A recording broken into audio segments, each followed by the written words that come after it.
పరమగీతాలు నాకు నా ప్రియుడు 1:14 నాకు నా ప్రియుడు ఎన్గేది ద్రాక్షావనములోని కర్పూరపు పూగుత్తులతో సమానుడు. హల్లెలూయా, హల్లెలూయా.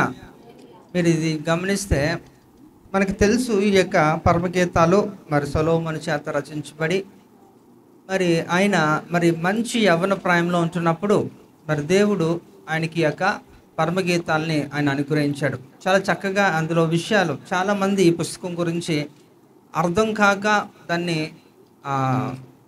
అర్థం చేసుకోలేక దాన్ని ఎలా మాట్లాడుతూ ఉంటే ఇది మనకు కాదండి, అయినా ఇది మంచిగా లేదండి అని దీని గురించి మాట్లాడుతూ ఉంటారు. సాధారణంగా ఎక్కువగా దీని గురించి ప్రస్తావనలు కూడా సంఘాల్లో ఉండవు. కానీ ఇక్కడ మనం ఇది ఒక మెటఫర్ అలగరి దాంట్లో ఇది రాయబడింది కనుక మనం అర్థం చేసుకునే ఒక విధానం మనకు తెలిస్తే ప్రకటన గ్రంథం ఎంత ప్రాముఖ్యమో అలాగే పరమగీతాలు కూడా అంతే ప్రాముఖ్యం. సో ఇందులో ఉన్నవి 8 అధ్యాయాలే, కానీ చాలా సంఘానికి కావాల్సినవన్నీ కూడా మరి సంఘం ఏ రీతిలో సిద్ధపడాలో ఈ విషయాలు అన్నిటి గురించి కూడా చాలా చక్కగా మరి సొలొమోను తెలియచేస్తున్నాడు. ఇందులో మెయిన్ క్యారెక్టర్స్ ఇక్కడ యెరూషలేము కుమార్తెలు, షులమతి, ఇంకా ప్రియుడిగా వీళ్ళు ప్రాముఖ్యమైన పాత్రలు పోషిస్తారు. సో మనం మాట్లాడుకున్నాం ఆల్రెడీ దాని గురించి, మళ్ళీ నేను చక్కగా వివరణ ఇవ్వక్కర్లేదు. అయితే ఇందులో ఒక ప్రధానంగా ఈరోజు మనం మాట్లాడుకోబోయే యొక్క సందర్భం ఏంటంటే, నాకు నా ప్రియుడు ఎన్గేది ద్రాక్షవనములోని కర్పూరపు పూగుత్తులతో సమానుడు అని ఇక్కడ షులమతి చెప్తుంది. ఇక్కడ ఇందులో కొన్ని యొక్క విషయాలు మనం గ్రహించాలి. ఇక్కడ ఎన్గేది అనేది ఇక్కడ ఒక పేరు అక్కడ రాయబడింది, ఎన్గేది ద్రాక్షవనములో అని అక్కడ రాస్తున్నాడు. తర్వాత అక్కడ కర్పూరపు పూగుత్తులతో సమానుడు అనేది అంటే ఇక్కడ ప్రియుడిని దేనితో పోలుస్తున్నాడు అంటే ఇక షులమతి కర్పూరపు పూగుత్తులతో సమానుడట. ఎందులోనంటే అది ఆ వనం ఎందులో ఉందంటే ఎన్గేది అనేది. సో ఇవన్నీ మనకి కొంచెం మనం ఆలోచన చేయగలిగితే దీనివల్ల మాకేంటంటే ఉపయోగం అంటే చాలా ఉపయోగం. ఒకసారి మనం ఆలోచన చేద్దాం. కనుక ఇక్కడ మొట్టమొదటిగా ఎన్గేది అనేది ఒక అరణ్య ప్రాంతం.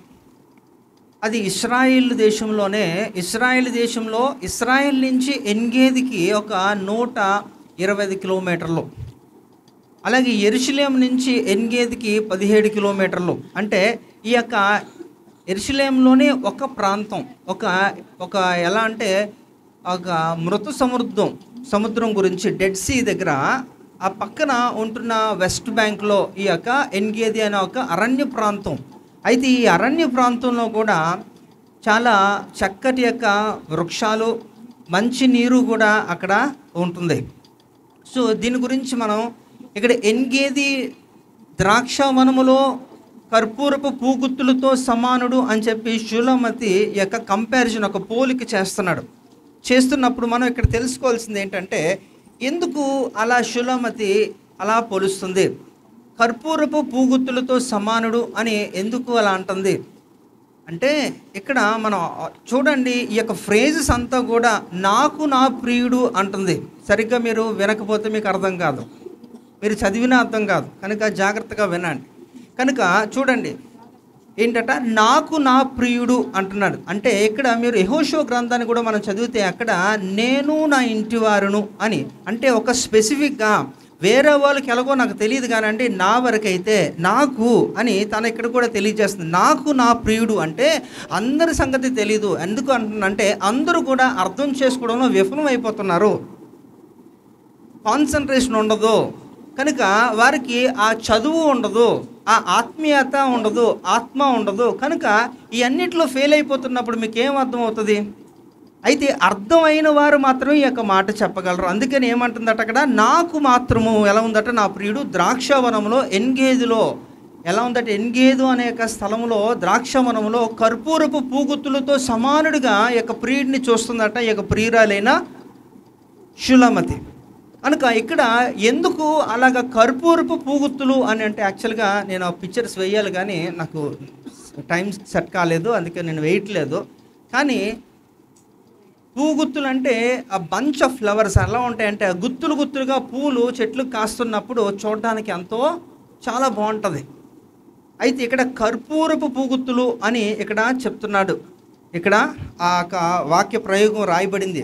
సో సాధారణంగా కర్పూరం గురించి మనకు తెలుసు కదా, మీరు కూడా ఇంట్లో వాడుతూనే ఉంటారు కదా, దాని యొక్క సువాసన చాలా బాగుంటుంది. అయితే కర్పూరం గురించి మనం మాట్లాడుకోవాలంటే దాన్ని క్యాంఫర్ అంటారు, ఇంగ్లీష్ భాషలో క్యాంఫర్ అంటారు.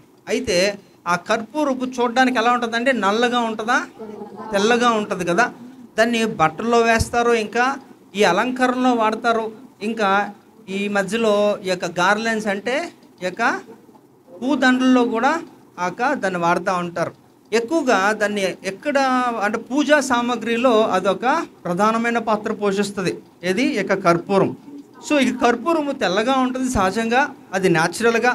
అయితే ఈ కర్పూరపు పూగుత్తులతో సమానుడు అంటే దాని గురించి ఇక్కడ మన దేవునికి 198 నామాలుంటే అందులో చాలా ప్రాముఖ్యమైనది, ప్రధానమైనది ఏంటంటే ఆయనకున్న లక్షణం ఏంటంటే ఆయన పరిశుద్ధతే. ఎందుకంటే ఏ గ్రంథానికి కూడా ఇవ్వలేని అంతటి యొక్క ఒక ఘనత ఒక బైబిల్ గ్రంథానికే. బైబిల్ గ్రంథాన్ని పరిశుద్ధ గ్రంథం అని పిలుస్తారు. దేవునికి ఉన్న అనేకమైన గుణాల్లో ఈ యొక్క అతి ప్రాముఖ్యమైనది ఏంటంటే పరిశుద్ధత. కనుక ఇక్కడ దాని గురించి కూడా ఇక్కడ నిర్గమకాండములో కూడా ఇక్కడ తెలియజేస్తున్నాడు. చూడండి ఒకసారి, నిర్గమకాండము 15వ అధ్యాయము 11వ వచనం చూస్తే, యెహోవా వేల్పులలో నీ వంటి వాడు, పరిశుద్ధతను బట్టి నీవు మహనీయుడువు. పరిశుద్ధతను బట్టే దేవుడు మహనీయుడు. అలాంటి యొక్క టైటిల్స్ మరి ఎవరికి కూడా రావండి, అది ఎవరికి కూడా ఆ యోగ్యత కూడా ఉండదు.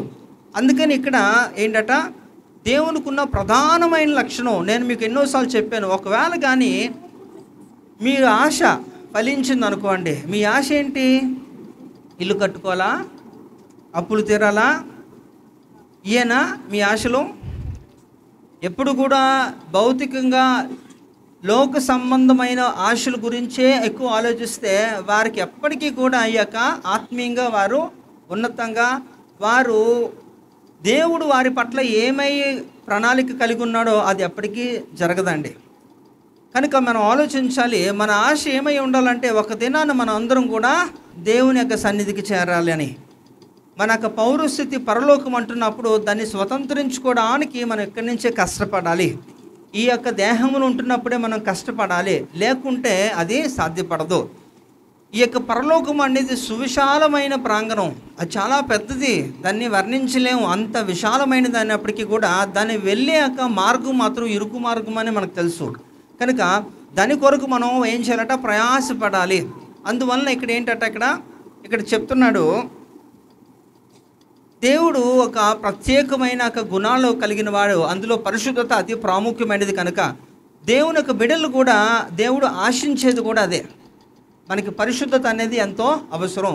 పరలోకముకు ఒకవేళ వెళితే కూడా అక్కడ అలంకరణ కూడా చాలా అందంగా ఉంటుందండి. పరిశుద్ధత చేత అంతా కూడా అలంకరించబడి ఉంటుంది.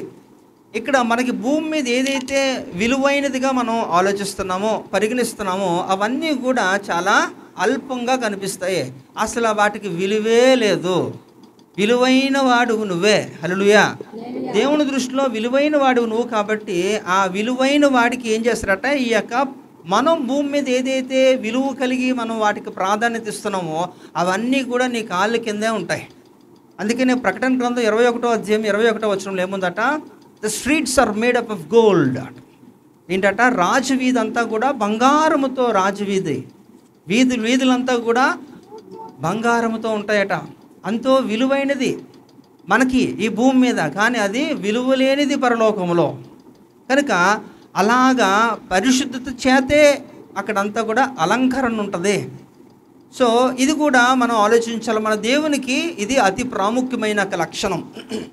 అలాగే యోహాను సువార్తలో కూడా 8వ అధ్యాయం 46వ వచనంలో కూడా చూస్తే అక్కడ, నా యందు పాపం ఉన్నదని మీలో ఎవడు స్థాపించును అని యేసు ప్రభు వారు లోకానికి ఒక ఛాలెంజే విసురుతున్నారు, ఒక సవాలు విసురుతున్నాడు. ఎందుకంటే ఆయనలో పాపము లేదు.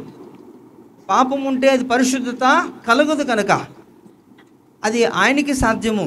ఈ లోకమే అంతా కూడా మీకు తెలిసిందే కదండి. మొదటి యోహాను పత్రికలో 2వ అధ్యాయము 16లో ఏముందట, ఆ మూడే అని మనం మాట్లాడుతుంటాం, లేఖనం చెబుతుంటుంది. అయినప్పటికీ కూడా అదే లోకంలోకి యేసు ప్రభు వారు వచ్చి 33.5 సంవత్సరాలు ఉండి కూడా ఎలాంటి యొక్క పాపము లేకుండా ఆయన పాపరహితుడుగానే జీవించాడు కదా. మరి 3.5 సంవత్సరాలు పరిచర్య చేశాడు. ఆ తర్వాత ఆయన మరణం పొంది మరలా ఆయన మరణాన్ని గెలిచి పునరుద్ధరణుడైపోయాడు యేసు ప్రభు వారు. అంటే ఈ లోకం అంతా కూడా అలాంటిదైనప్పటికీ కూడా ఆయన ఒక ప్రత్యేకమైన లక్షణములు కలిగిన వాడిగా ఆయన వచ్చాడు, అది ఆయన స్థాపించాడు. ఆయనను బట్టి ఆయనతో కలిసి మనం ప్రయాణము చేస్తే, ఆయనతో కలిసి మనం జీవించగలిగితే బ్రతుకున్న దినములంతా కూడా పాపం అనేది మనలో ప్రవేశించకుండా ఆయన కాపాడతాడు. హల్లెలూయా. అయితే పాపాన్ని జయించడం అంత సులువు కాదు. చెప్పడం సులువే, కానీ అది చేయడం చాలా కష్టం.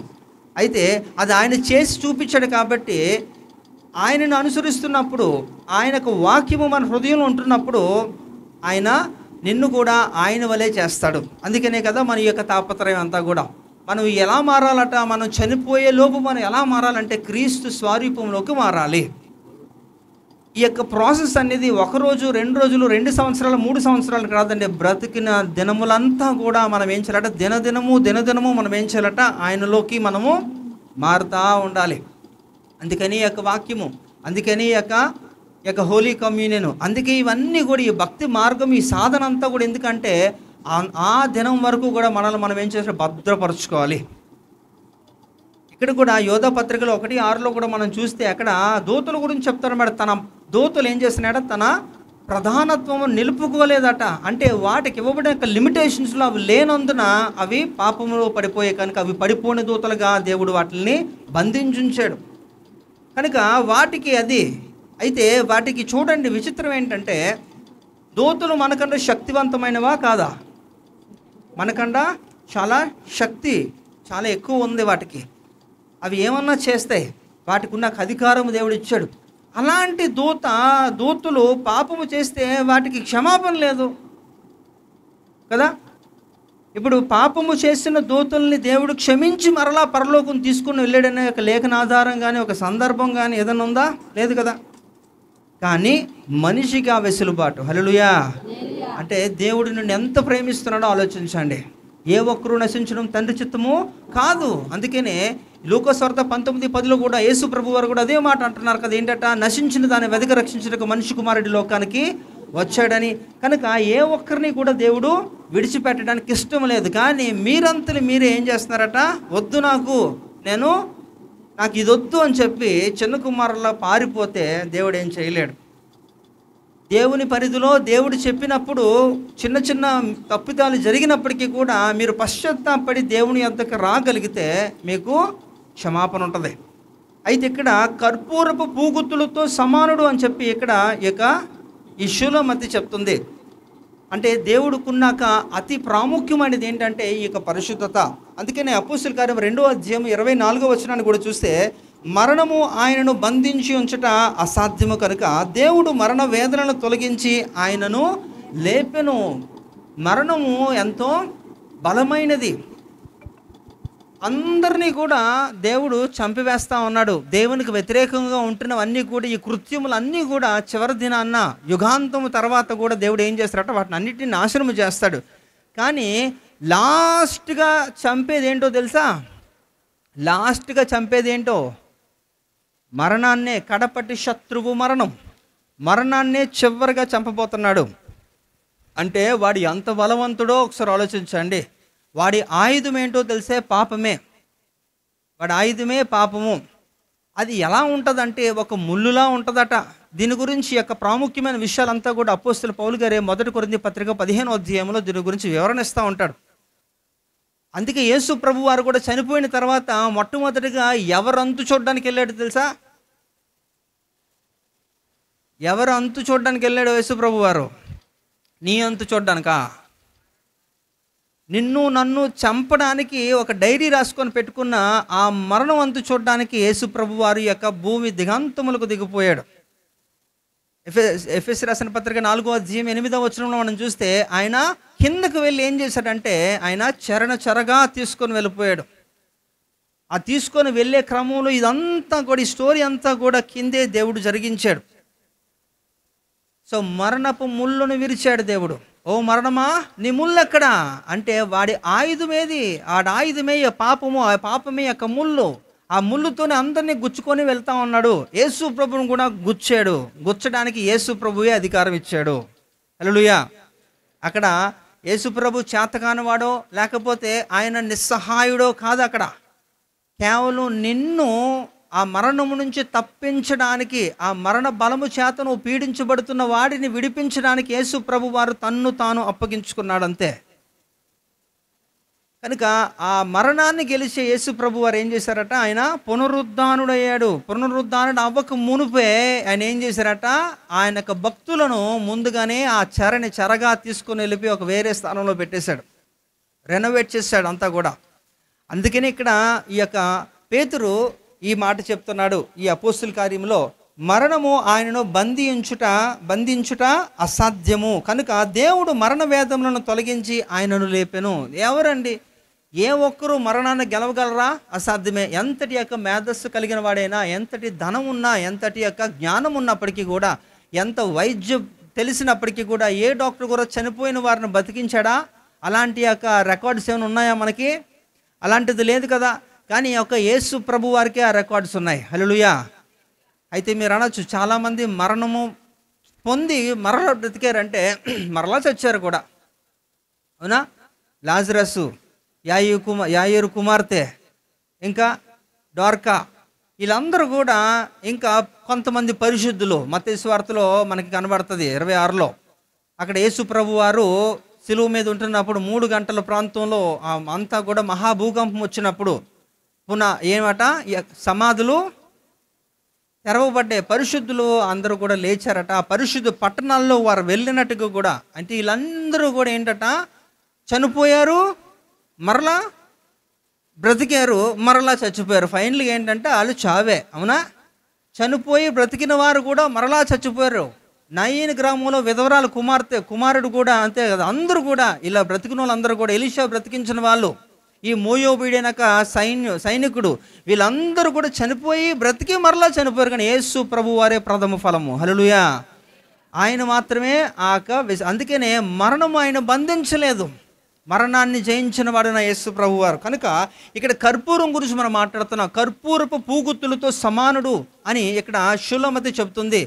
ఈ యొక్క దీనికున్న విశేషమైన లక్షణం ఏంటంటే, అది పాడవకుండా చేస్తుందట. ఈ యొక్క కర్పూరపుకున్నాక ప్రిజర్వేషన్ అన్నమాట, అంటే భద్రపరుస్తుంది. అందుకని చూడండి, చనిపోయినాక వారి దగ్గర కూడా ఈ యొక్క కర్పూరం ఏం చేస్తారంటే చల్లుతారు. ఎందుకనంటే అక్కడ ఆ సువాసన వస్తుంది. ఆ దుర్గంధం వెదజల్లకుండా అది కొంత మట్టుకు ఆపుతుంది అన్నమాట. కనుక ఈ యొక్క కర్పూరపు పూగుత్తులతో సమానుడు అంటే ఇక్కడ యేసు ప్రభు వారి గురించి ఇక్కడ చెబుతుంది ఇక షులమతి. ఇంకా కేవలం యేసు ప్రభు వారు పరిశుద్ధతే ధరించుకున్నవాడు కాదు, కానీ కర్పూరం అంటే తెలుపుగా ఉంటుంది కనుక ఆ తెలుపు దేనికి సాదృశ్యంగా కూడా ఆవిడ మాట్లాడుతూ, ఈ కర్పూరపు పూగుత్తులతో సమానుడు అంటే యేసు ప్రభు వారికి ఉన్న ప్రథమైన లక్షణం ఏంటంటే పరిశుద్ధత అయినప్పటికీ కూడా ఈ క్యాంఫర్ అంటే కోఫర్ అంటారు. అంటే ఇది హెబ్రీ భాషలో ఏమంటారట, కోఫర్ అంటారు. ఇంగ్లీష్ భాషలో క్యాంఫర్ అంటే ఈ కర్పూరాన్ని హెబ్రీ భాషలో కోఫర్ అంటారు, KOPHER. కోఫర్ అంటే దాని యొక్క అర్థం ఏంటంటే క్షమించేవాడు అని అర్థం అట, కప్పేవాడు అని అర్థం అట. అంటే ఇక్కడ కర్పూరపు పూగుతులతో సమానుడు అంటే ఇక్కడ ఆయన పరిశుద్ధత ధరించుకున్న వాడు మాత్రమే కాదు, ఆయన క్షమించేవాడు, కప్పేవాడు. అంటే నీ దోషములను పరిహరించేవాడు కూడా యేసు ప్రభువే అని ఇక్కడ తను తెలియజేస్తుంది.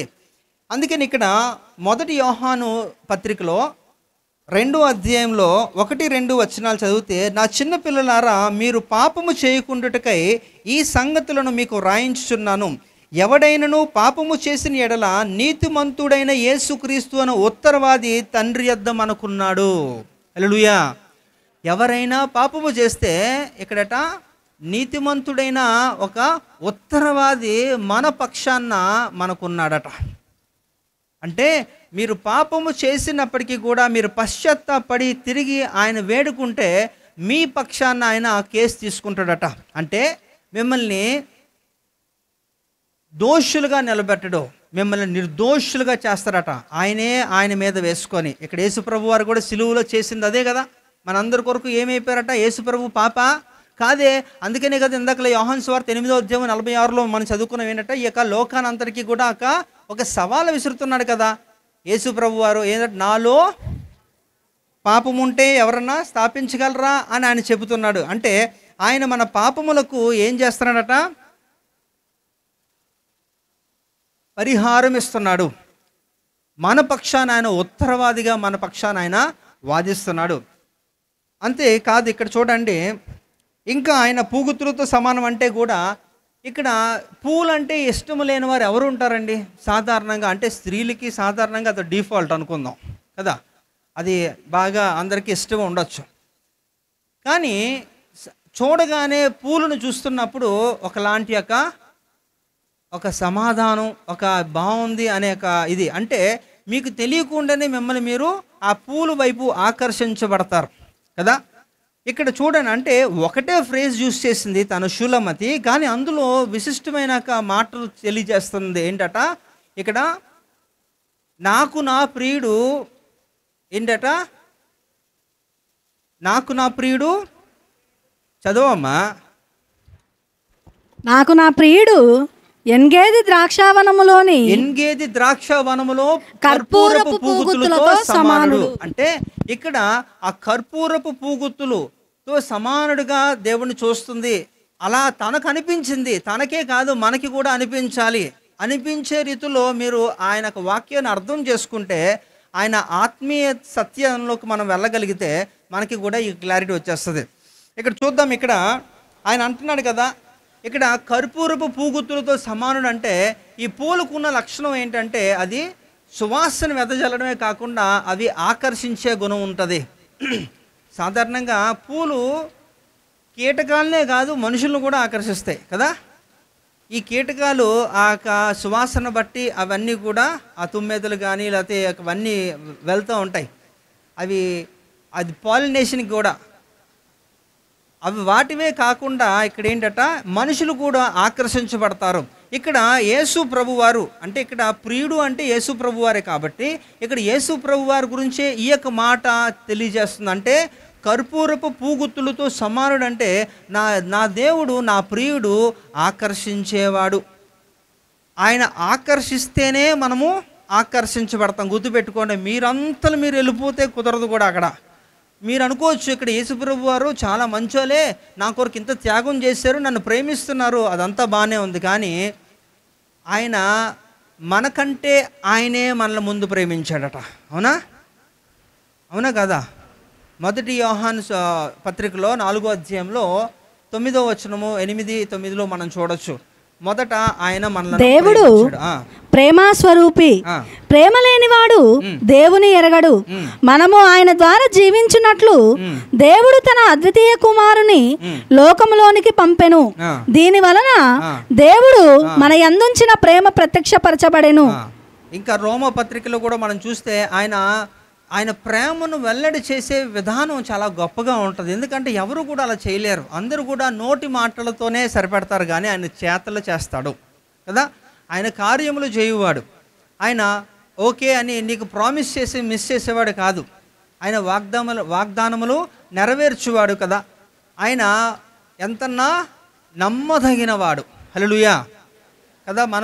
మనం చాలామందిని మనకి మేబీ గతంలో మనకి మంచి సహాయకులుగా ఉన్నారేమో, అందును బట్టి వారి మీద ఒక గురి కలిగి ఉంటాం కాబట్టి వారు మనకి ఆపదలో ఆదుకుంటారో అనుకుంటారు. అయితే కొన్ని సందర్భాల్లో వారి కూడా అది చేతన అవ్వలేని పరిస్థితి. ఒకవేళ నిజంగా అలాంటి మంచి హృదయం ఉండొచ్చు వారు నీకు సహాయం చేయాలని, కానీ అది చేయలేని పరిస్థితిలో ఉంటున్నప్పుడు వారి మీద మీ అభిప్రాయం మారిపోద్ది కదా. కానీ దేవుడు అలాంటి వాడు కాదు. మనం తెలుసుకోవాల్సిన విషయం ఏంటంటే ఆయన ఎంతన్నా చాలిన దేవుడు, మనకి సరిపోతాడు. హల్లెలూయా. కనుక నమ్మదగిన వాడు, కనుక ఆయనకు వాగ్దానాలు ఏది కూడా ఆయన విడిచిపెట్టేవాడు కాదు, నిర్లక్ష్యం చేసేవాడు కాదు. అయితే ఇక్కడ కూడా మనం చూస్తే ఆయన ఆకర్షించుకుంటే తప్ప ఇది ఎవ్వరు కూడా ఆయన యొద్దకు చేరలేరు. అది కూడా నేను చెప్పేది కాదు, ఆయనే స్వయంగా చెబుతున్న విషయాన్ని కూడా చూద్దాం. యోహాను సువార్త 12వ అధ్యాయము 32వ వచనం చూడండి.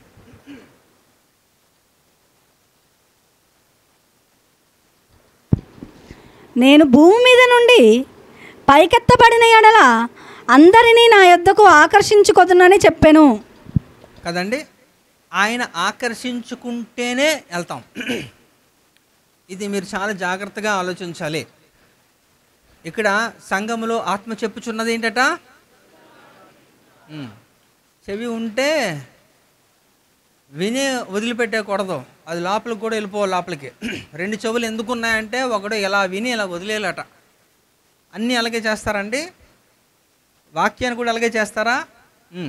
వాక్యం మీ హృదయంలో కానీ స్థిరంగా లేకపోతే చాలా ప్రమాదం. కనుక వాక్యాన్ని ఎప్పుడు కూడా నిర్లక్ష్యం చేయకండి. ఎందుకంటే చివరగా నిలిచేది అదే. అందుకే ఏంటట మత్తయి సువార్త 24లో ఏమంటాడు, భూమియు ఆకాశము గతించిన నా మాటలు అంటే ఏంటట, అవి దేవుని మాటలు అంటే ఏంటి, వాక్యమే కదా. ఎవరిలో అయితే దేవునికి వాక్యం ఉంటుందో వారు గతించరు. సృష్టి అంతా కూడా నాశనం అయిపోయినప్పటికీ కూడా మీరు సేఫ్గా ఉంటారట. ఎవరైతే ఆ వాక్యాన్ని హృదయంలో పదిలంగా దాచుకుంటారో వారు కూడా అలాగే శాశ్వత కాలం ఉంటారు. కనుక ఎప్పుడు కూడా దాన్ని నిర్లక్ష్యం చేయకండి. చాలా విషయాల్లో మనం లైట్గా తీసుకుంటాం, అన్నీ కూడా ఏముందిలేండి పర్లేదులేండి అంటుంటాం. కానీ అలా మీరు చేయకండి. దేవుని విషయంలో మాత్రం ఎంత మాత్రము కూడా మీరు అలా ప్రవర్తించకండి. ఎందుకంటే అది మన నాశనానికే. మీరు కానీ అలా చేస్తుంది మీ నాశనానికి మీరే. ఇక్కడ దేవుడు మనలందరినీ కూడా ఆకర్షించుకుంటున్నాడు. ఆయన నేను ఆకర్షించుకుంటే తప్ప ఎవరు కూడా నా ఎద్దుకు రాలేరు అంటున్నప్పుడు మరి అదేంటండి, ఇందులో కూడా ఇది కూడా దేవుడు రాజకీయం చేస్తున్నాడండి అని కొంతమంది మాట్లాడతారు. అర్థం లేని మూర్ఖులు, అర్థం అవ్వదు వాళ్ళకి ఎప్పటికీ కూడా. ఎందుకు అంటారంటే ఇక్కడ ఎవరిని ఆకర్షించుకుంటారండి. ఇక్కడ యేసు ప్రభు వారు చెప్తున్నారు మత్తయి సువార్త 14లో ఏమంట, పిలువబడిన వారు అనేకులు. అంటే పిలుపు అనేది అందరికీ కూడా ఇవ్వబడింది, కానీ ఏర్పరచబడిన వారు అంటే ఆ పిలుపుకి ఎవరైతే లోబడతారో ఆ పిలుపుకి లోబడిన ప్రతి ఒక్కరు కూడా ఏంటంట ఏర్పరచబడిన వారే. అట్లా చెబుతున్నాను, పిలువబడిన వారు అనేకులు కానీ ఏర్పరచబడిన కొందరే. అంటే ఎందుకు కొందరు, నేను ఇన్విటేషన్ ఇస్తున్నప్పుడు మాత్రం కొన్ని కోట్లలో నేను ఇస్తున్నాను, కానీ వచ్చేది మాత్రం వేలల్లోనే వస్తున్నాయి. కారణం ఏంటి, వినరు, లోబడరు. లోబడినప్పుడు ఆయన మాటకి విలువ ఇచ్చినప్పుడు వారే ఎంపిక చేయబడతారు, వారినే దేవుడు ఆకర్షించుకుంటాడు. ఇక్కడ దేవుడు ఎప్పుడు కూడా పక్షపాతి కాదు కదా, గాడ్ ఈజ్ నాట్ పార్షియల్. కాబట్టి ఇక్కడ దేవుడు అందరినీ ఆకర్షించుకోవడానికి ప్రయత్నించినప్పటికీ కూడా కొందరే వెళ్తూ ఉంటారు. అంటే ఇక్కడ యేసుక్రీస్తు వారు ఆయన ఆకర్షించుకుంటే ఆ ఆకర్షించుకోబడుతున్న వ్యక్తులు ఎవరైతే ఉన్నారో భూమి మీద వారిని కింద నుంచి అపోస్తుల కార్యము 20వ అధ్యాయం 28వ వచనం ప్రకారంగా ఇక్కడ పరిశుద్ధాత్ముడు అధ్యక్షత వహిస్తూ ఈ యొక్క సంఘాన్ని అంతటినీ కూడా ఏం చేస్తాడట, దేవుని చేతిలో పెట్టడానికి కింద నుంచి మనల్ని పైకి తోస్తూ ఉంటాడు. మనల్ని కింద నుంచి పరిశుద్ధాత్ముడు తోస్తుంటే యేసుక్రీస్తు వారి పైనుంచి మనల్ని లాగుతూ ఉంటారు. అంటే ఇక్కడ నువ్వు చేసేది ఏమీ లేదు, ఇక్కడ కేవలం ఆయనకు లోబడి ఉంటే చాలు. హల్లెలూయా. ఆయన మాటలను ఏం చేయాలట, నువ్వు జాగ్రత్తగా వినాలి. విని విశ్వాసం పొందుకొని అది ఇంకనూ హెచ్చుగా చేసుకొని మిమ్మల్ని మీరు దేవుని యొక్క విధానంలో నడుచుకునే రీతిలో చూసుకోవాలి. కనుక ఇక్కడ ఆయన చెప్తున్నాడు అనమాట, నేను ఆకర్షించుకుంటే కానీ అలా ఏ రీతిలో అయితే ఈ యొక్క కర్పూరపు పూగుతులతో సమానుడు అంటే ఇక్కడ యేసు ప్రభు వారికి ఉన్న క్యారెక్టర్స్ అన్నీ కూడా తను చెప్పుకొస్తా ఉందంతా కూడా. అంటే తను చెప్పింది ఒక సింగిల్ ఫ్రేజే, కానీ అందులో ఎంత లోతైన విషయాలన్నీ కూడా అంటే యేసు ప్రభు వారి యొక్క గుణముల గురించి ఆమె వివరిస్తుంది. ఆయనలో పరిశుద్ధత ఉంది, ఆయనలో ఇంకేముందట, క్షమించే గుణం ఉంది, ఇంకా ఆయనలో ఆకర్షించుకునే గుణం కూడా ఎవరిలో ఉంది, దేవునిలో ఉందని ఇక్కడ షూలమతి చెప్తుంది. మరలా చెప్తున్నాను, ఈ షూలమతికి మాత్రమే తెలుసా, తనకు మాత్రమే తెలుసా? అందుకే అంటుంది నాకు మాత్రము నా ప్రియుడు, నాకు నా ప్రియుడు అంటుంది. అంటే దాని అర్థం ఏంటంటే తను బాగా స్టడీ చేసింది. అర్థమైన వాళ్ళు ఖచ్చితంగా దాన్ని ఫాలో అవుతారు, అర్థం లేని వాళ్ళే ఇది ఒక ప్రాబ్లం. నాకు అర్థం అవ్వలేదంటే ఈ లోకంలో ఉన్న ప్రతి చెత్త నువ్వు చాలా జాగ్రత్తగా అర్థం చేసుకుంటావు కదా. ఎక్కువ నీకు అర్థం కాకపోతే 1కి 2 సార్లు 3 సార్లు 100 సార్లు అయినా సరే కూర్చొని నేర్చుకుంటారు. కానీ ఇక్కడ దైవికమైన విషయాలు వచ్చినప్పుడు ఎప్పుడు కూడా నిర్లక్ష్యమే. ఎందుకో మరి ఆ నిర్లక్ష్యం నాకు తెలియదు. నేను చెబుతున్నాను, మీరు వేటిని నిర్లక్ష్యం చేయాలి, వేటిపైన ఆపేక్ష చూపించుకోవాలో మీరు ఆలోచించండి. ఆ వ్యత్యాసం మీరు గమనించండి. ఒకవేళ కానీ మీరు దైవిక విషయాల మీద కానీ శ్రద్ధ కలిగి లేకపోతే నష్టపోయేది మీరే.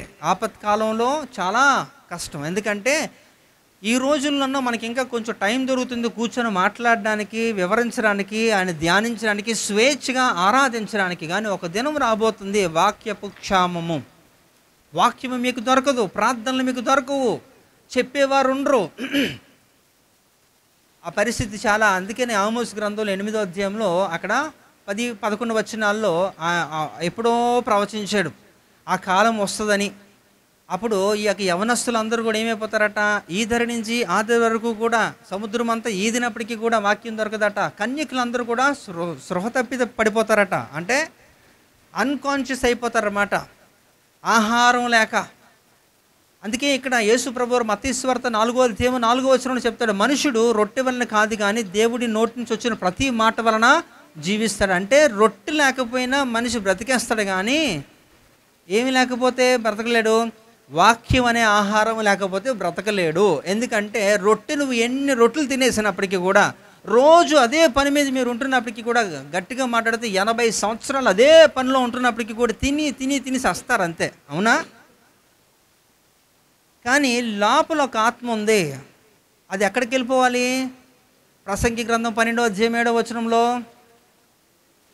మన్ను అనేది కదా, దేవుడు దయచేసిన ఆత్మ దేవుని దగ్గరకు వెళ్ళాలి, అది ఇంపార్టెంట్. కానీ మీరు ఎంత తినినా ఎలాగైపోయినప్పటికీ కూడా చచ్చిపోయేది అంతేనా, ఒక రోజుకి అయిపోద్ది. దానివల్ల పెద్దగా అసలు మీరు ఆలోచించక్కర్లేదు. ఎంతగా కాపాడుకున్నా అవన్నీ కూడా మట్టిలోకి వెళ్ళాల్సినవే.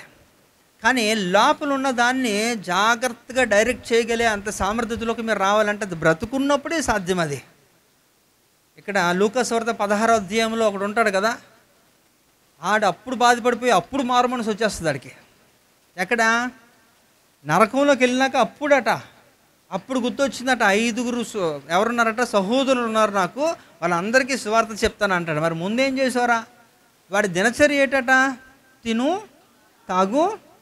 ఇది మనకి చాలా ఇష్టమైనది కదా, 3 కూడా అంతేనండి.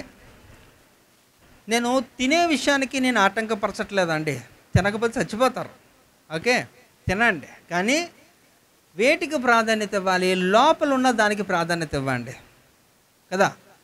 అందుకని ఇక్కడ పౌలు గారు కూడా అంటారన్నమాట, బాహ్య పురుషుడు కృషించిపోయినప్పటికీ కూడా అంతరంగ పురుషుడు దినదినము ఏం చేస్తున్నాడట. కనుక ఆయన బయటికి అలాగ డొక్కులాగా అయిపోతున్నాడు. ఎందుకంటే ఎప్పుడూ ఫాస్టింగ్సే, ఒక దగ్గర తిండే ఉండదు, నిద్రే ఉండదు, అలా పరిచర్య అక్కడ అలా తిరుగుతూనే ఉన్నాడు ఆయన.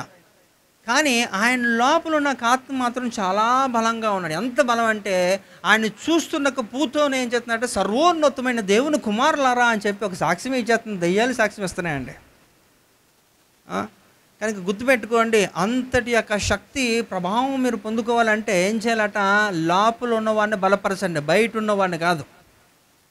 కనుక ఇక్కడ పరిశుద్ధాత్ముడు ఏం చేస్తారట, మనల్ని మన పైన అధ్యక్షత వహిస్తూ సంఘ నిర్మాణంలో ప్రధాన పాత్ర పోషిస్తూ కింద నుంచి మనల్ని పైకి తోస్తుంటే నా ప్రభువు వారు ఏం చేస్తారట, పైనుంచి నిన్ను ఆకర్షిస్తున్నాడు. అందుకని ఏంటట, నాకు నా ప్రియుడు ఏంటట, ఎన్గేది ద్రాక్షవనములో కర్పూరపు పూగుత్తులతో సమానుడు అంటుంది. కనుక అంతటి యొక్క ఎంత స్టడీ చేస్తే అలాగ అనగలుగుతుంది, ఆలోచించండి. అంతేకాకుండా ఇంకా ఆయన చెడిపోయిన వాటన్నిటిని కూడా బాగు చేస్తాడు. ఇందాకలు కూడా చెప్తున్నాను, ఈ యొక్క కర్పూరపు ఉన్న లక్షణం ఏంటంటే ప్రిజర్వ్ చేస్తుంది, అంటే పాడవకుండా ఉండడానికి చూస్తుంటుంది. కనుక ఇక్కడ నా ప్రభువుని అలాగ కంపేర్ చేస్తున్న, అలా పోలికగా చూస్తున్నది ఈ యొక్క షూలమతి. అంటే మీరు అర్థం చేసుకోండి, అంటే నా ప్రభు చెడిపోయిన వాటిని బాగు చేయ దేవుడు కదా. హల్లెలూయా.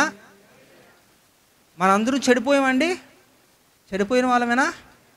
కానీ మనల్ని ఏం చేశాడు ప్రభు? బాగు చేశాడు. చేయలేదా?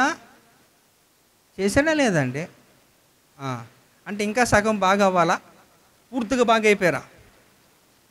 రోజు రోజుకి బాగా అవుతున్నాం అన్న వాళ్ళందరూ కూడా దేవుని స్తుతించండి. ఓకే, మరి ఒక్కసారిగా ఎవరు అయిపోరు. మళ్ళీ చెబుతున్నా, ఒక్కసారిగా ఎవరు బాప్తిసము తీసుకొని వెంటనే ఆడికి 2 రెక్కలు వస్తాయా? అలా రావు. దినదినము మనం మనం ప్రభు స్వరూపంలోకి మారాలి, క్రీస్తు స్వరూపంలోకి మారాలి. కనుక అందుకనే ఇట్స్ అ బ్యాటిల్ ఫీల్డ్. ఇదంతా కూడా ఈ భూమిలో మనం ఉన్నంత వరకు కూడా యుద్ధరంగంలో ఉంటున్నట్టుగా మనం ఏం చేయాలట? మనం ఎవరితో పోరాడుతున్నాం? అందుకని ఎఫెసీ రాసిన పత్రిక 6వ అధ్యాయము 12వ వచనంలో మనము పోరాడుతుంది ఏలయనగా మనము పోరాడునది శరీరులతో కాదు గాని ప్రధానులతోనూ అధికారులతోనూ ప్రస్తుత అంధకార సంబంధులకు లోకనాథులతోనూ ఆకాశ మండలమందున్న దురాత్మల సమూహములతోనూ పోరాడుచున్నాము. కాబట్టి మనము పోరాడుతుంది ఎలాంటి వాటితోనట? శరీరాలతో కాదు, మనుషులతో కాదు. గుర్తుపెట్టుకోండి, మనం పోరాడుతుంది అదృశ్యమైన శక్తులను. అవి కనిపించు కానీ మనల్ని చాలా ఇబ్బంది పడతాయి. ఎంత ఇబ్బంది పడతాయంటే దేవునికి నీకు ఉన్న రిలేషన్ కంప్లీట్గా కట్ చేస్తాయి. సో దానివలన వాటికి వచ్చే ప్రయోజనం ఏంటంటే వాడి రాజ్యంలోకి మీరు వెళ్తారు, దేవుని రాజ్యంలోకి వెళ్ళరు, అంతే కదా. మరి ఎంత శ్రమపడి ఎంత కష్టపడి కాళ్ళు పాపం కొంతమంది కూర్చోవడానికి ఇబ్బందే, ఫోల్డ్ చేసుకుని కూర్చోలేరు. అయినా సరే అలాగా ప్రతి వారం వచ్చి అలా కూర్చొని జాగ్రత్తగా విని నిద్ర వచ్చేస్తున్నా సరే అలా మళ్ళా బయటకు వచ్చి ఏవో ఎన్నో సర్కస్లు చేస్తూ ఉంటారు. ఎందుకు ఇవన్నీ చేయాలి? ఎందుకు చేయాలండి?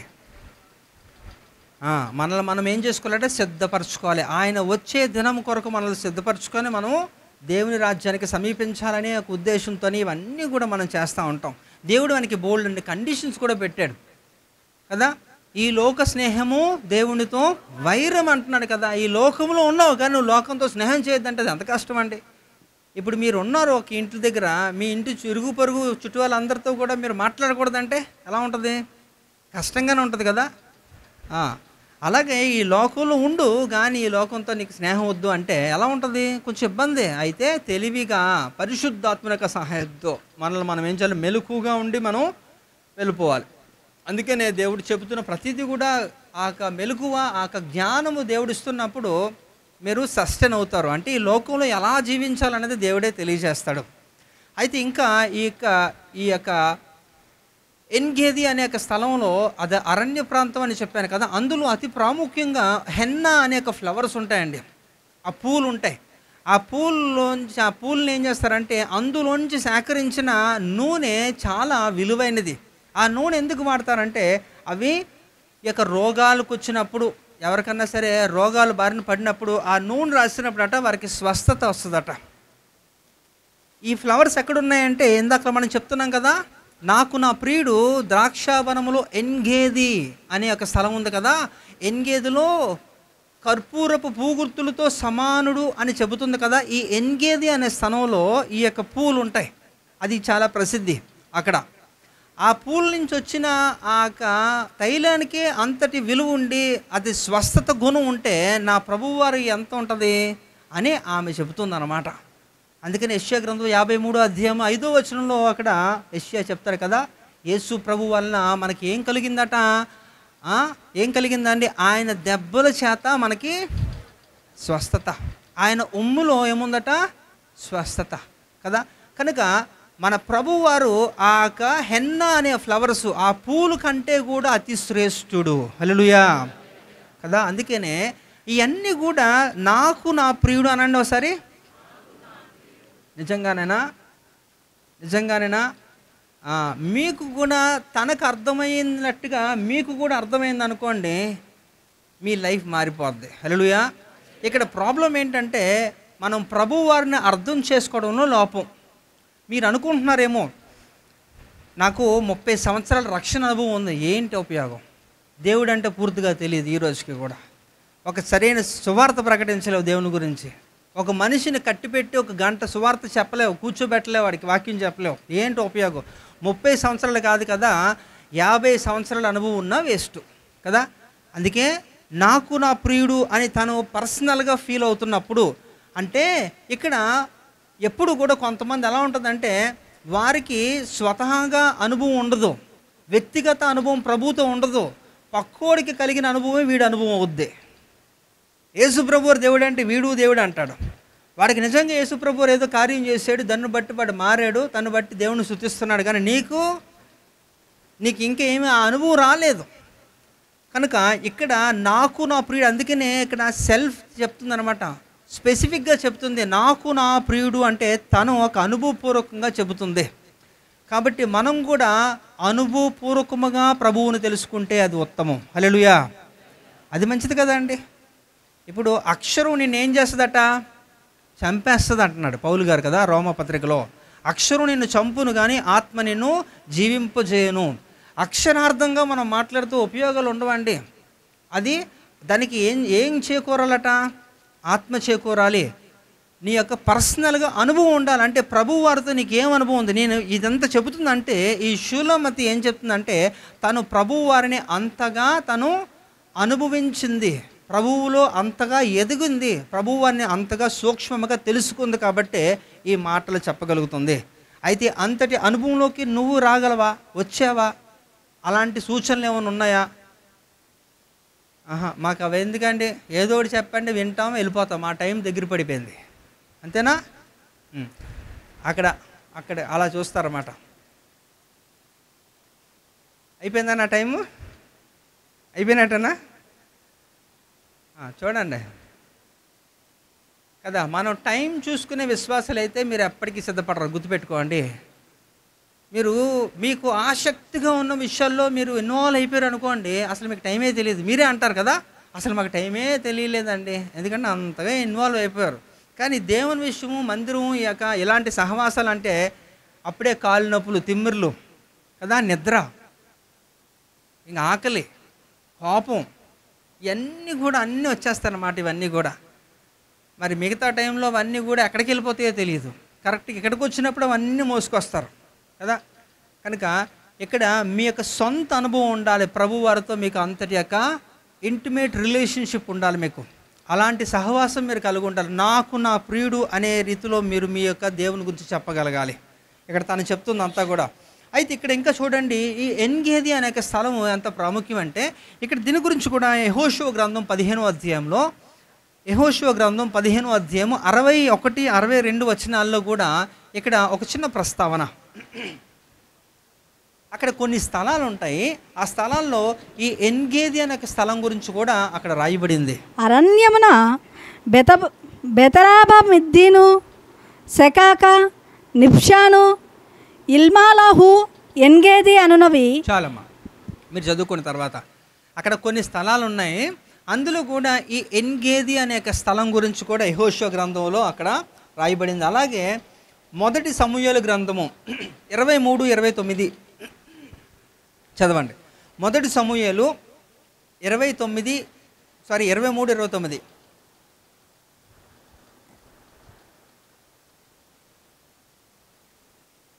చదవండి అమ్మా. తరువాత దావీదు అక్కడి నుండి పోయి ఎన్గేదికి వచ్చి కొండ స్థలములలో నివాసము చేయుచుండెను. చూసారా, ఎవరు ఇక్కడ? దావీదు కూడా ఎన్గేది అనే స్థలాల్లో నివాసం ఎందుకు చేశాడో మనం విందాం. 24వ అధ్యాయము, అదే మొదటి సమూయేలు 24వ అధ్యాయము 1-3 చదవండి. సౌలు ఫిలిస్తీయులను తరుముట మాని తిరిగి రాగా దావీదు ఎన్గేదు అరణ్యమందున్నాడని అతనికి వర్తమానము వచ్చెను. మార్గమునున్న గొర్రె దొడ్లకు అతడు రాగా అక్కడ గుహ ఒకటి కనబడెను. అందులో సౌలు శంఖానివర్తికి పోగా దావీదును అతని జనులను ఆ గుహ లోపలి భాగంలో ఉండిరి గనుక. రైట్, ఇక్కడ మీరు అర్థం చేసుకోవాల్సింది ఏంటంటే ఈ ఎన్గేది అనేది ఒక అరణ్య ప్రాంతం అని చెప్పాను కదా. ఈ అరణ్య ప్రాంతంలో ఏంటట అంటే ఇక్కడ ఆ ఫ్రేజ్ వినండి. ముందు మనం చదివాం కదా, ఈ యొక్క పరమగీతాల్లో ఈ షూలమతి చెప్తున్న విషయం ఏంటంటే నాకు నా ప్రియుడు ద్రాక్ష వనములో ఎన్గేది అక్కడ చెబుతూ కర్పూరపు పూగుత్తులతో సమానుడు. అంటే ఈ ఎన్గేది గురించి అంటే ఎందుకు దాని హిస్టరీ, ఎన్గేది ఎందుకు అక్కడ తీసుకొని రావాలి? అదొక స్థలం కదా, దాన్ని ఎందుకు ఇక్కడ తీసుకొని రావాలి? ఈ ద్రాక్షవనంకి లింక్ ఏంటి? ఇవన్నీ ఎందుకు అంటే ఇక్కడ ఎన్గేది యొక్క చరిత్ర గురించి మీకు తెలియగలిగితే అంటే సొలొమోన్, ఎందుకంటే తన యొక్క నాన్నగారు దావీదు గారు కదా, దావీదు గారి గురించి ఇక్కడ రాయబడిన సమూయేలు. మరి ఆ కొడుకు తెలీదా? తెలుసు కదా. సొలొమోను రాసిందే కదా పరమగీతాలు. అందుకే ఈయన లింక్ తీసుకొస్తున్నాడు ఏంటంటే, అంటే అది కేవలం ఎన్గేది అనేది ఎలాంటిదట, అది అరణ్య మార్గము, అరణ్య స్థలం అయినప్పటికీ కూడా అది నిన్నేం చేస్తాట, ఒక క్షేమాన్ని ఇస్తుంది నిన్ను. ఇక్కడ సౌలు ఈ యొక్క దావీదును తరుముతున్నప్పుడు, సౌలు దావీదుని ఎలా తరుముతున్న సందర్భంలో ఈయన వెళ్ళి తను తనక సైనికులందరూ కూడా ఎక్కడ దాక్కుంటారట, ఎన్గేది అనే ఒక గుహల్లోకి వెళ్ళి లోపల దాక్కుంటారు. అంటే ఇక్కడ వారికి ఒక ఆశ్రయపురము లాంటిది, ఒక ఆశ్రయ స్థలము లాంటిది ఇక ఎన్గేది. అంటే నా ప్రభువు ఎలాంటి వాడట, నిన్ను కప్పేవాడు, క్షేమాన్ని దయచేసేవాడు, శత్రువుల చేతను నువ్వు పడకుండా నా ప్రభువు నిన్ను ఒక కోటగా నిన్ను కాపాడేవాడు అనేది తన ఆలోచన, తన ఫీల్ అయింది. తను చెబుతుంది ఈ మాటలన్నీ కూడా. ఎన్గేదికున్న ఒక ప్రాముఖ్యత ఏంటట, ఇక షులమతి ఇవన్నీ కూడా మనకి తెలియజేస్తుంది. అంటే ఇప్పుడు మనకున్న ఒక ప్రమాదాలు, అనేకమైన ఒక ప్రమాదాలు మనం ఎదుర్కొంటూ ఉంటాం, పరిస్థితులు. అలాంటి స్థలంలో కూడా నా ప్రభువు వారు నిన్ను ఎన్గేజ్ వలె నిన్ను ఏం చేస్తారట, సంరక్షిస్తుంటారు. హల్లెలూయా. ఆయన మనలను కాపాడువాడు. అందుకనే కీర్తనకారుడు కూడా అంటాడనమాట, ప్రభువు గురించి మాట్లాడుతూ, ఆయన యెహోవా ఎలాంటి వాడట, కునుకుడు నిద్రపోడు. హల్లెలూయా. మరి యేసు ప్రభు వారు అంటే మన దేవుడు మనలను ఆ రీతిలో మనల్ని కాపాడుతూనే ఉన్నాడు, ఆయన నిద్రపోకుండా. కానీ విచిత్రంగా ఇంకా ఇతరు దేవుళ్ళు అని పిలువబడుతున్న వారందరినీ కూడా ఈ పూజారులు లాంటి వాళ్ళు ఉదయాన్నే లెగిసి సుప్రభాత సేవ చేయాలి వాళ్ళకి కదా. మరి పాడి లేపితే కానీ దేవుడి గారు లెగరం. మరి ఏంటో ప్రాబ్లం, ఆయనకి ఇన్సోమెనియా ఉందేమో, అంటే నిద్రలేమి సమస్యతో బాధపడుతున్నారు కాబట్టి ఎర్లీ మార్నింగ్ పడుకుంటారు అనుకుంటా, వీళ్ళు వెళ్ళి లేపాల. కానీ నా ప్రియుడు, నా దేవుడు అనబడిన వాడు కునుకడు నిద్రపోడు, ఎందుకంటే నేను కాపాడాలి కదా. కనుక అంటే ఎంత లోతుగా ఆలోచిస్తుంది యొక్క షులమతి అనేది మీరు ఆలోచించండి. నాకు నా ప్రియుడు అంటే తనకు అర్థమైంది, మనకు అర్థం కావట్లేదు. ఈరోజు షులమతిని ఎవరితో పోలుస్తున్నారంటే సంఘముతోనే కదా. వధువు సంఘము కన్యక కదా. అంటే కన్యక నువ్వు కూడా కన్యక కదా, నువ్వు కూడా సంఘములో నిర్మాణంలో ఒక భాగమే అని అంటున్నప్పుడు తనకు అర్థమైంది, నీకెందుకు అర్థం అవ్వట్లేదు?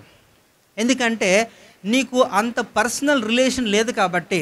తను చెప్పిన రీతిలో నువ్వు ఇలా అనలేకపోతున్నావు, నాకు నా ప్రియుడు అనలేకపోతున్నావు కాబట్టి. అంతేనా? ఇది నాది అన్న అప్పుడు నీకు ఎలా ఉంటుందంటే దాని మీద సర్వ హక్కులు ఉంటాయి, దాని గురించి తెలుసుకుంటావు. కానీ ఇక్కడ అలా అనలేకపోవడానికి కారణం ఏంటంటే నువ్వు ఫీల్ అవ్వట్లేదు కాబట్టి. కాబట్టి సంఘముగా మనము దేవుడిగా మనం భావించినప్పుడు, ఆయన మనకి సమస్తము అయినప్పుడు మనం ఏమనాలట, నాకు నా ప్రియుడు అనే రీతిలో మనం ఉండగలగాలి. ఇక్కడ తను చెప్తుంది అదే మాట. అందుకని ఇక్కడ చూడండి, సామెతలు 18:10 కూడా చూస్తే ఇది కూడా సొలొమోనే రాశాడు కాబట్టి ఆయన రైటింగ్స్లో చాలా లోతైన విషయాలు తెలియజేస్తాడు. యెహోవా నామము బలమైన దుర్గము, నీతిమంతుడు అందులోనికి పరిగెత్తి సురక్షితముగా నుండును కదండి. నీతిమంతుడు అంటే దేవుని బిడలే కదా. ఎక్కడికట, యెహోవా నామము బలమైన దుర్గం అనండి కదండి.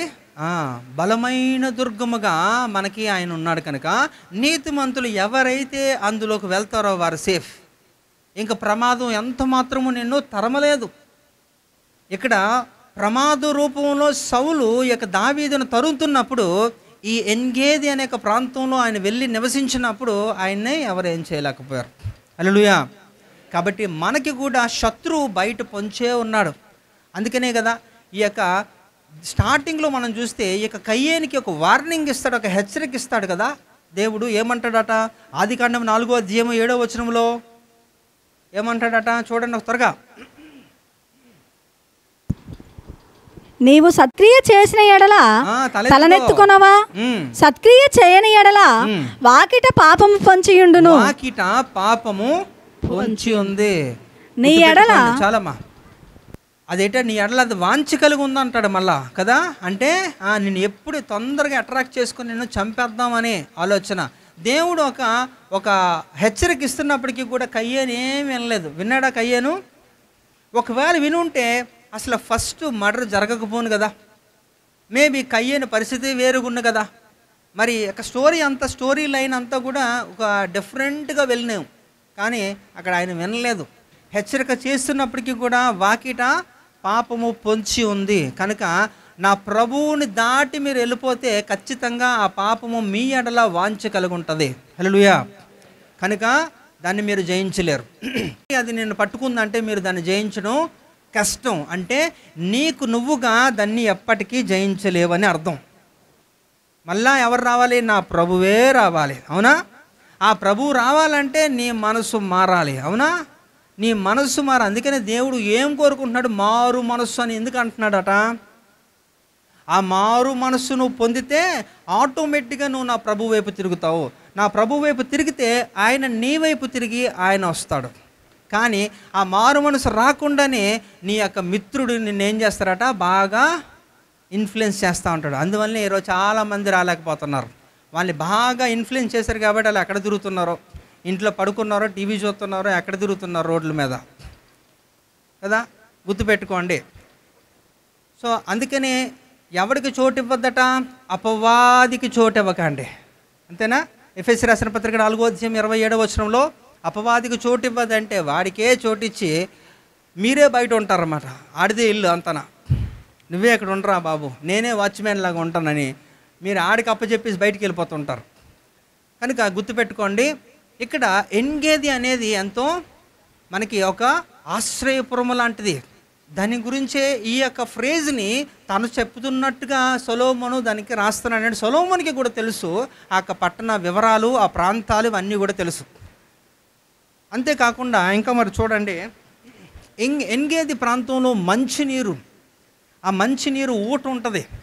ఆ ఊట ఉండడం వల్ల అక్కడ పశువులు, ఈ యొక్క మేకలు, కొండ మేకలు ఇవన్నీ కూడా వెళ్ళి అక్కడ సమృద్ధమైన ఆహారాన్ని తింటూ ఉంటాయి అక్కడికి వెళ్ళి. అంటే ఇక్కడ నా ప్రభువులో ఏముంటుందట? ఇంకా సమృద్ధి ఉందా లేదా? లేదన్న వాళ్ళు ఒకసారి చేయి చూపించండి. లేదండి, నేను ప్రభువులోకి వచ్చినాక ఇలా పాడైపోయినాయండి, ఇదివరకు ఎలా ఉండేవాను కదా. అలాంటి రికార్డ్స్ ఎక్కడా లేవండి, బైబిల్లో లేవు, బయట కూడా లేవు. కనుక గుర్తుపెట్టుకోండి, నా ప్రభువులో భద్రత ఉంది. నా ప్రభువులో ఏముందండి? సమృద్ధి ఉంది. ఇంకా నా ప్రభువు ఏం చేస్తారట? నిన్ను ఆకర్షించుకుంటాడు. ఇంకేం చేస్తారట? చెడిపోయిన వారిని బాగు చేస్తాడు. ఇంకేం చేస్తారట ఆయన? ఇంకా ఇవన్నీ అయిపోయాయి. కనుక ఆయనలో ఉన్న ఒక విశేషమైన గుణము మనలో కలిగే అంతవరకు కూడా ఆయన నిన్ను విడిచిపెట్టడం, అదే పరిశుద్ధత కదా. కనుక ఇవన్నీ కూడా ఇంకా చూడండి, ఇప్పుడు మనకి ఇంకొక చిన్న క్లారిటీ వస్తుంది. ఇదే పరమగీతాలో 8:5 చూడండి. తన ప్రియుని మీద ఆనుకొని అరణ్య మార్గమున వచ్చినది ఎవతే? అది అర్థమైందా? ప్రియుని మీద ఆనుకుంది అంటే ఎలా అనుకుంది? కర్పూరపు పూగుత్తులతో సమానుడు. అది తన స్టేట్మెంటు. మీ స్టేట్మెంట్ ఏంటి? అసలు ఫస్ట్ లైనే ఫెయిలు ఇక్కడ కదా. నాకు నా ప్రియుడు అనరు, ఎవరు అనలేరు. ఎందుకంటే you will never feel my God కదా. నా దేవుడు నువ్వు అనుభవించలేనంత వరకు కూడా నువ్వు ఆ స్టేట్మెంట్ నువ్వు పాస్ చేయలేవు. కానీ తన ఎప్పుడైతే ఆ స్టేట్మెంట్ పాస్ చేసిందో, తన ఏంటట? అరణ్యములో ఆనుకొని చక్కగా వచ్చేస్తున్నాను. ఎందుకంటే ఇక్కడ నా ప్రియుడు ఉన్నాడు, నా దేవుడు ఉన్నాడు. ఎందుకంటే నన్ను భద్రంగా చూసుకుంటాడని. హల్లెలూయా. ఇందాక నేను చెప్పాను అది సమృద్ధి అంటున్నాను కదా, అక్కడ కూడా దాని గురించి కూడా ఇక్కడ చెప్తున్నాడు. చూడండి, 1 సమూయేలు 24:1-3 రెండో వచనం ఇందాక చదవలేదు మనం, చదవండి అమ్మా. 1 సమూయేలు 24:1-3 అందులో 1-3 చదివాము. 2 చదువు.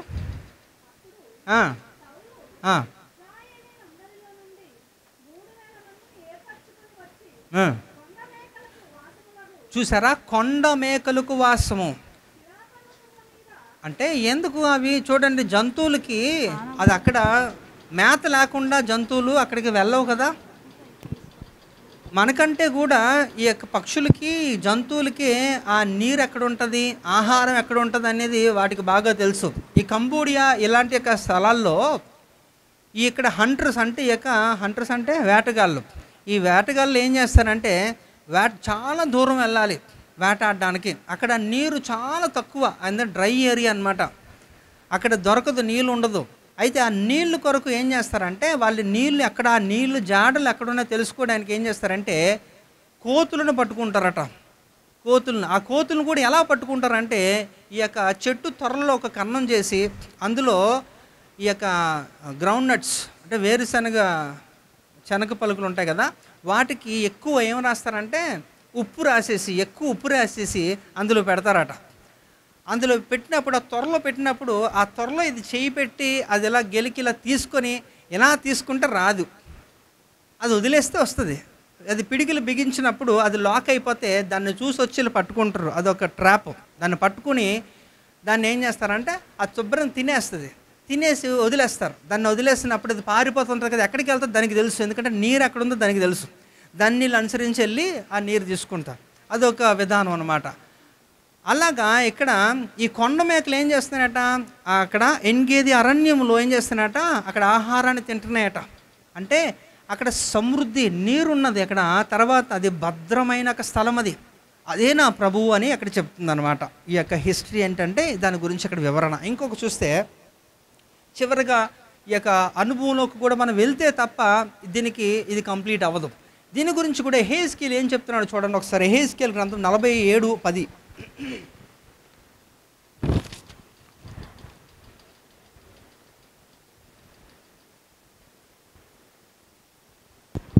మరియు దాని యొద్ద ఎన్గేది పట్టణము మొదలుకొని ఎనెల్గాయిము పట్టణముల వరకును చేపలు పట్టువారు దాని ప్రక్కల నిలిచి వలలు వేయుదురు. మహాసముద్రంలో నున్నట్లు సకల జాతి చేపలను దాని యందు బహువిస్తారముగా ఉండును. ఇక్కడ చూడండి, ఆ ఎన్గేది పట్టణం గురించి అక్కడ యెహెజ్కేలు చెప్తున్నాడు. ఏంటంటే అక్కడ వారు ఏం చేస్తున్నారట, చేపలు పడతారట.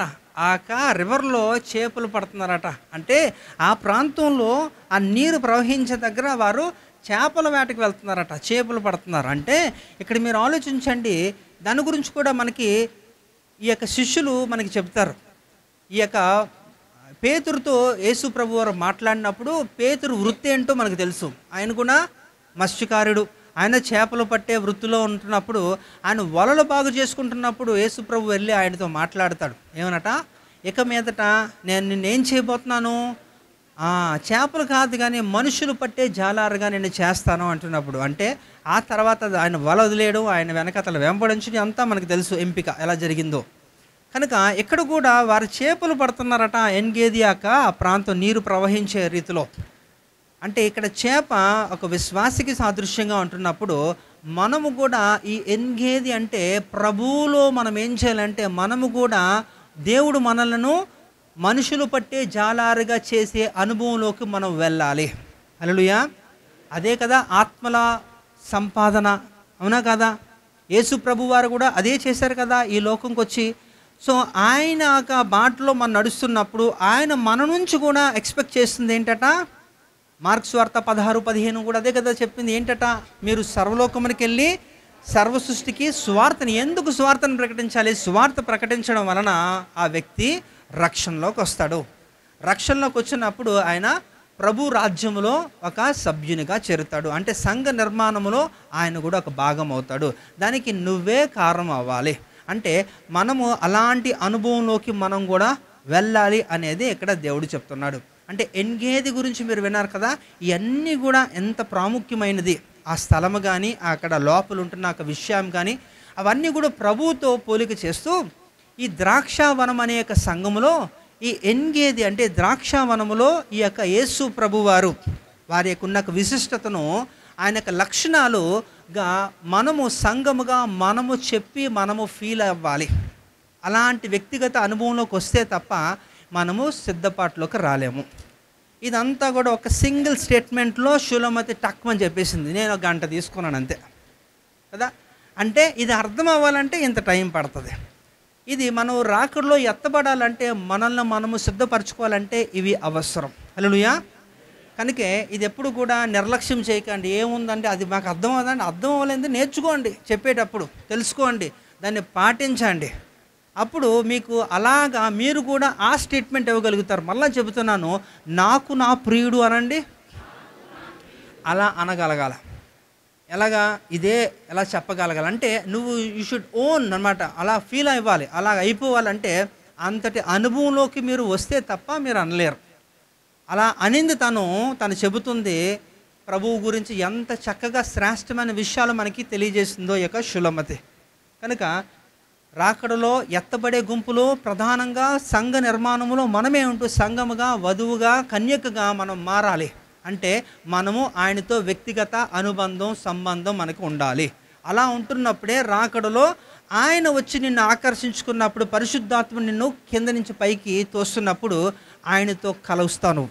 అదే మధ్యాకాశంలో మనము ఏం చేస్తాంట, మహిమగల శరీరాలు ధరించుకొని అలా వెళ్ళిపోతాం అంతే. హల్లెలూయా.